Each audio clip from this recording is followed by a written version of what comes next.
रोजगार है वो कम होते जा रहे हैं। सरकारों ने तय किया है कि जो सरकार का ढांचा है उसको कम करें, डिजिटल बढ़ रहा है। तो ऐसी स्थिति आ रही है तो सरकारी सेक्टर में रोजगार की संभावनाएं अब और कम होती जा रही है। उसके विपरीत जो हमारा शिक्षा का परिदृश्य है वो बिल्कुल बदल गया है। जहाँ 2-4-5% लोग पढ़े हुए होते थे, अब अनुसूचित जाति जनजाति समाज में भी 70% से लोग ग्रेजुएट्स हैं। 100 में से लगभग 16-17 ग्रेजुएट्स हैं। जहाँ ये कह सकते हैं कि 100 में से 16-17 लोग ग्रेजुएट हो रहे हैं, तो बहुत बड़ी संख्या है ग्रेजुएट्स की, पोस्ट ग्रेजुएट्स की, जिनको रोजगार मिलना मुश्किल हो रहा है। ऐसी स्थिति में हमको अब स्वरोजगार में जाना होगा और वही एक इलाज है कि हम हमारी आर्थिक स्थिति को कैसे मेंटेन करें। कई जगह मैं देखता हूँ, आप उदाहरण के देख लीजिए, और 5 साल उदाहरण तो मैं आईएएस अफसरों के दे सकता हूँ। तो खुद आईएएस अफसर थे, लेकिन उनकी स्थिति खराब है। नाम नहीं लूंगा, एक मेरे सीनियर आईएएस अफसर हैं, उनके रिटायर हो गए, 3-4 बेटे हैं, एक बेटा छोटी सी नौकरी करता है, बाकी 3 की स्थिति खराब है कि उनका घर चलना मुश्किल है।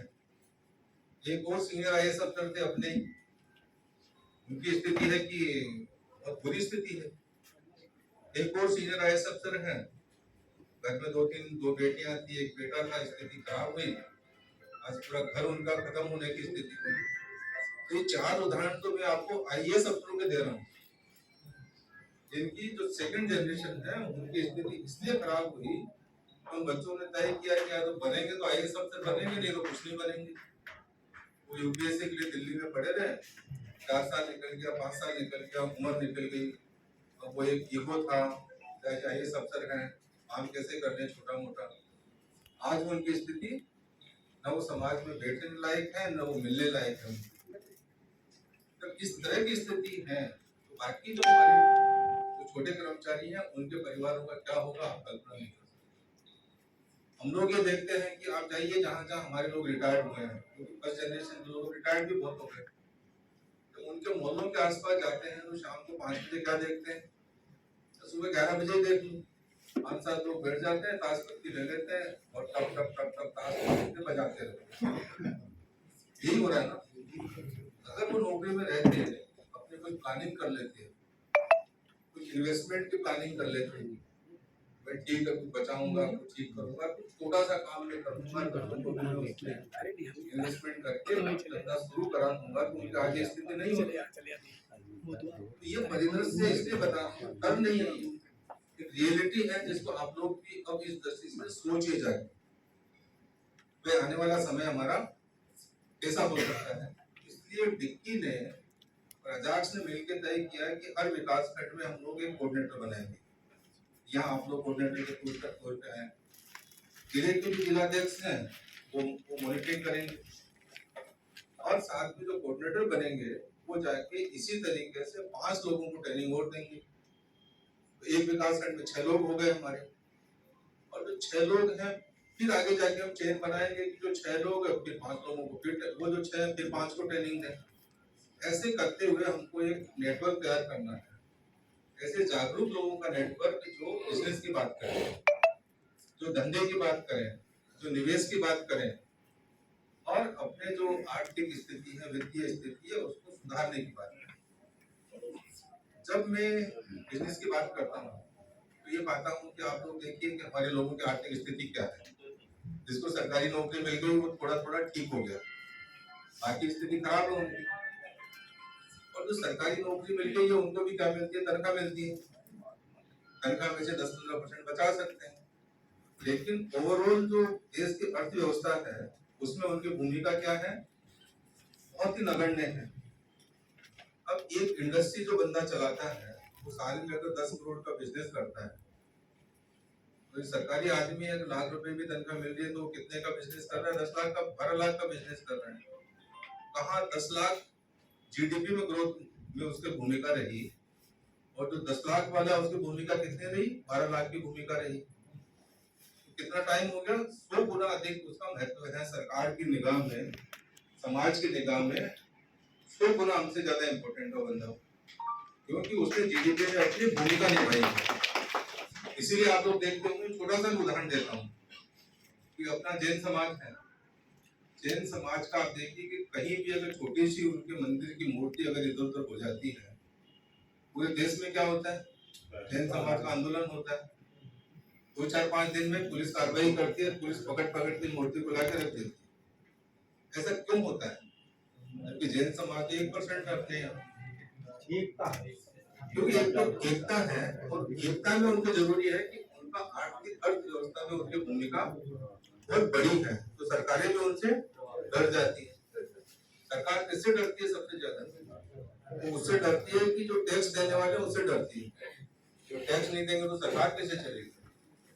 इसीलिए टैक्स देने वालों का जो एक बहस होती है ना, वो बहुत ज्यादा होती है, क्योंकि अर्थव्यवस्था में उनकी भूमिका होती है, और वो उसके दम पे वो संगठित होते हैं, और संगठित होकर सरकार के ऊपर एक दबाव समूह बनाते हैं, और सरकारें उनका कहना मानती है। अब डिक्की क्यों बना? डिक्की का उद्देश्य ये रहा कि भाई ठीक है, अब हम सरकारी नौकरी मांगने वालों के बजाय हम कुछ जॉब गिवर्स बने। तो डिक्की के जो राष्ट्रीय अध्यक्ष हैं मिलिंद कांबले जी, मेरे बहुत अच्छे फ्रेंड हैं, और पूरे देश में डिक्की की ब्रांचेज है। अपने प्रदेश में अनिल सिरवैया जी के कारण से बहुत मेहनत हुई, और आज हम यहाँ पर पहुंचे हैं। तो डिक्की का यही है कि जो छोटे छोटे बिजनेस करने वाले लोग हैं उनको यूनाइट करो, एक प्लेटफॉर्म पे बैठो, उनके जो कॉमन इंटरेस्ट है उनकी बातचीत करो, और अपने सामूहिक रूप से मांग रखो, सामूहिक रूप से चर्चा करो। जब हम चर्चा करते हैं सामूहिक रूप से तो हम लोग सीखते हैं, कम्युनिकेशन हम लोग सीखते हैं, दूसरे का अनुभव हम लोग सीखते हैं। तो अकेला अकेला चलेंगे तो वो अकेला चना बाहर नहीं पहुंच सकता, वो स्थिति होती है। ये जो डिक्की का उद्देश्य यही है कि साथ बैठो, अनुभव करो, जो अच्छा कर रहे हैं वो अपना चीज बताएं जिससे कॉन्फिडेंस आए। हमारा आदमी बिजनेस क्यों नहीं करता?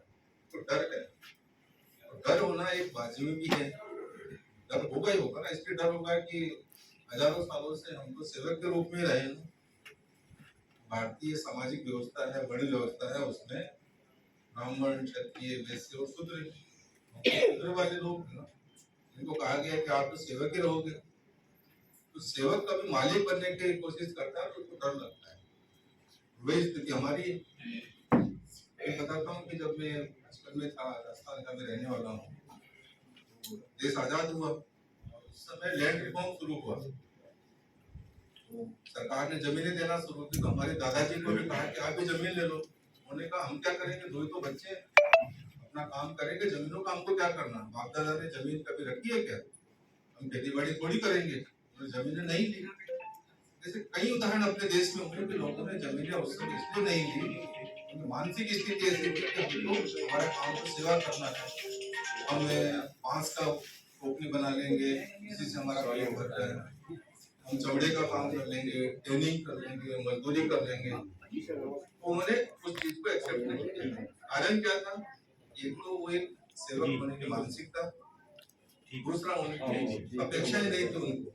उन्होंने कहा 2 रोटी मिल रही है तो क्या करना, नौकरी में रह रहे हैं तो क्या करना, क्योंकि उन्होंने महिलाओं का कभी सपना ही नहीं देखा, क्योंकि उनको इतना दबाया हुआ था।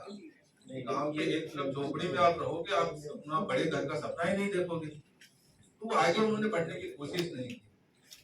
अब क्योंकि देश आजाद है, भारत का संविधान लागू है, बाबा साहब का संविधान लागू है, जागरूकता आ चुकी है, और अब हम समता, समानता, स्वतंत्रता, सामाजिक न्याय, आर्थिक न्याय और भाईचारे की हम लोग बात करने लग गए हैं। हमारी भी अपेक्षाएं हैं। अब हमने भी देख लिया है कि 2.5 सूट पहनने से क्या फायदे हैं, हम क्यों उससे पीछे रहे। अब ये सही समय है कि हम लोग बिजनेस में आए। अभी अनिल ने जब मुझे कल बताया कि सर आपको सागर तो चलना ही है, आप चाहे होशंगाबाद मत आइए, उनका क्यों, ऐसा क्यों? उन्होंने कहा कि सागर में मैं बहुत मेहनत कर रहा हूँ लेकिन वहाँ आगे ही नहीं बढ़ पा रहा हूँ। मैंने सोचा भाई सागर डिवीजन तो ऐसा डिवीजन है जहाँ सामाजिक मूवमेंट शुरू होते हैं, तो इसमें पीछे क्यों? क्योंकि मैं कलेक्टर रहा हूँ छतरपुर, यहाँ पर मैंने देखा है लोगों में वहाँ जोश की कोई कमी नहीं है। खूब वो सामंतवाद से उन्होंने खूब लड़ाई लड़ी है, क्योंकि मैं यहाँ आज से 25 साल पहले कलेक्टर था, डरते नहीं थे, हिम्मत आई थी। वो कैसे पीछे रह सकते हैं। और दूसरी एक चीज इम्पोर्टेंट चीज है, भाई चाय अभी रहने दो, चाय बाद में जिसको पीना होगा उधर बाहर जाके पी ले, रिश्ता मत करें आप। आपने देखिए कि यहाँ अपने टीकमगढ़ के लोग हैं, छतरपुर के लोग हैं, पन्ना के लोग हैं, सब माइग्रेट करके दिल्ली, पंजाब, हरियाणा, कश्मीर तक जाते हैं। और मैंने कई ऐसे